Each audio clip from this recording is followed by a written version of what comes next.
Did you know? Despite how many incredible attractions the park has squeezed in, Phantasialand is actually one of the smallest theme parks around.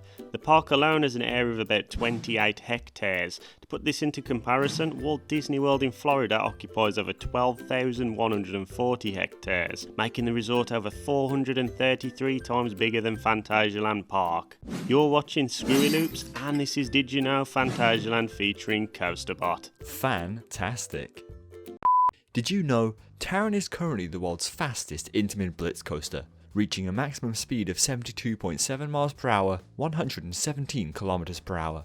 But not only this, Taron is also the world's longest multi-launch coaster, measuring a total length of 4,330 feet, 1,320 meters.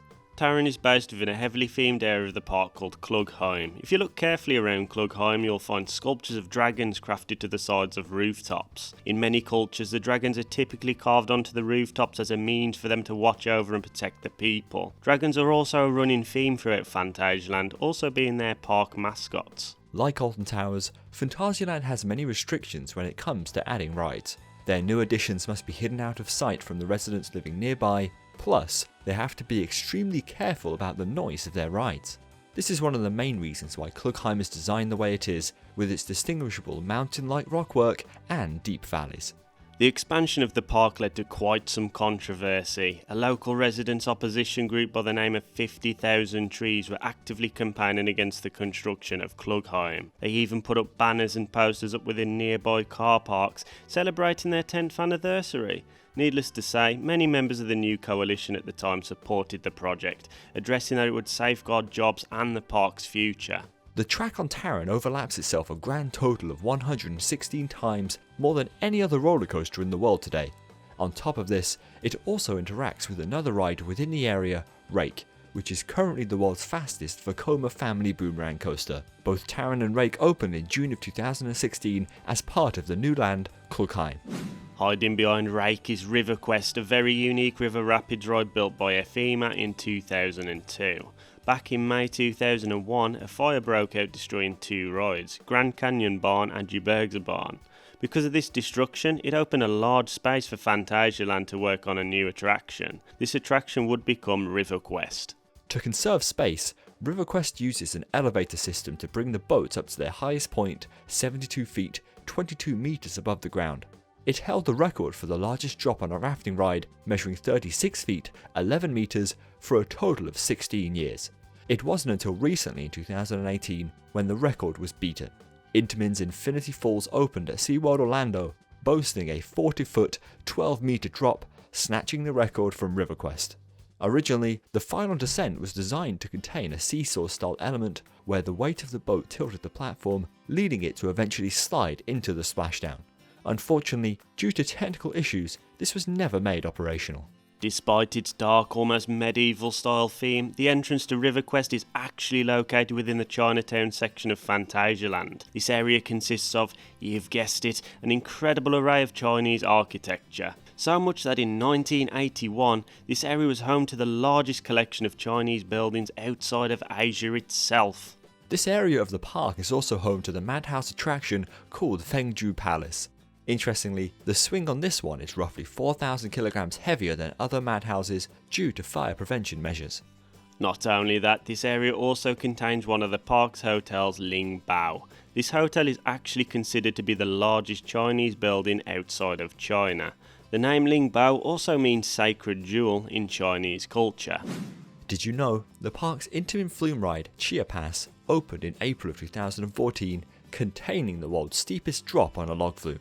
At a towering height of 66 feet, 20 meters, this 53-degree descent still remains unbeaten today.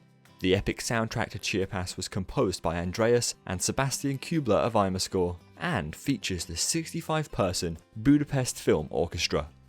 Black Mamba, Phantasialand's other signature roller coaster, definitely comes with its quirks. Opened in 2006, this compact inverted coaster features the tightest helix on any B&M coaster ever built. Due to its small radius, the helix packs some unbelievable forces and is clearly a highlight moment of the experience. Black Mamba is the only attraction within the Deep in Africa area of the park. The The project cost a total of €22 million, half of which was spent on the theming and the other half on the coaster itself. Back in 1988, Space Center opened its doors as the world's longest roller coaster in the dark, measuring an incredible length of 3,851 feet, 1,174 meters, and lasting a total of 4 minutes. This Vekoma custom MK900 was eventually rethemed to Temple of the Nighthawk in 2000, while in 2019 it has been rethemed once again, this time to Crazy Bats, giving it the title of the world's longest coaster to contain virtual reality. Built directly beneath this coaster lies Hollywood Tour, a dark water ride which recreates several popular movie scenes throughout the experience. Arguably the most popular indoor coasters at Phantasialand, however, are Wingers, two completely unique, semi-dueling Mora spinning coasters that took their first spin in March 2002. And these were way ahead of their time, featuring elements that were never seen on a spinning coaster, such as an elevator style lift, sidewards drop track, tilt track, and even more unusual bounce track, where the track drops and bounces back as the car simultaneously travels along it. Also, if you listen carefully to the audio, you may notice 2 samples of the soundtrack to the 2000 animated movie Dinosaur. These play during both the lift and tilt track sections of the coaster. Did you know Phantasialand's mine train coaster, Colorado Adventure, was constructed by Vekoma in 1996? The name Colorado refers to the American state often associated with the USA's Wild West period, hence the theming of the attraction. Bizarrely, a few weeks after opening, late pop icon Michael Jackson visited the park and officially named it Colorado Adventure the Michael Jackson Thrill Ride.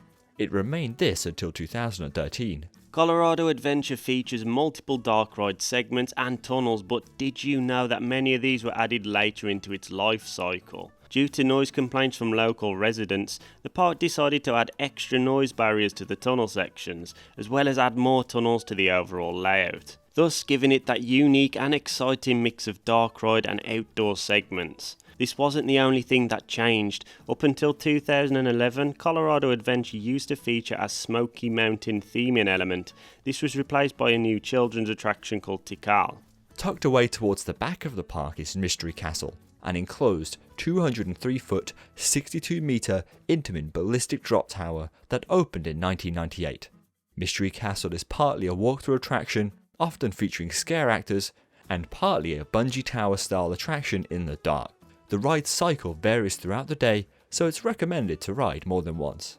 Phantasialand are currently building a completely unique Vekoma launched flying coaster for 2020 called F.L.Y.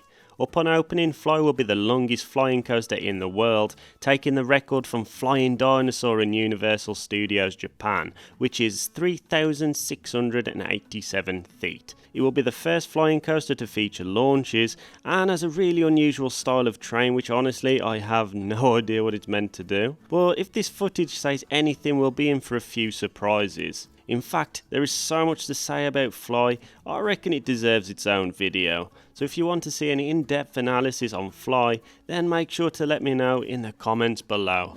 Sadly, that brings us to the end of this episode. Just want to say a massive thanks for Harry's help on this video. Yet again, go check out CoasterBot. Believe me, it's an awesome channel.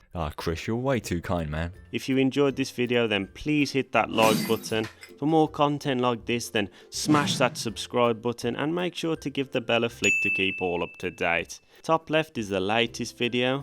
Bottom left is a random one, and the button over on the right is an alternate universe where all your coaster dreams become a reality. You've been watching ScrewyLoops. Churra a bit.